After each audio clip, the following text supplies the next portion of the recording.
To use Google Meet without app on your smartphone, you have to open the Chrome browser. In Chrome browser, type google.com. In here, tap this three dot and scroll down. Activate desktop site.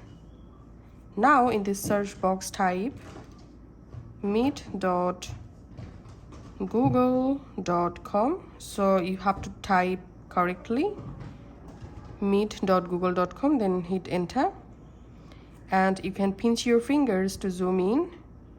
Now all you have to need, open meet.google.com link and choose a Google account to use, and you directly jump into Google Meet from your browser. As you can see, now you can switch your account by tapping on this profile photo at the top right corner, and you can create a new meeting by tapping on new meeting, and you can choose create a meeting for later. You can choose start an instant meeting, or you can schedule a meeting, or if you have a Google Meet invitation link, you can just paste the link in this box to join.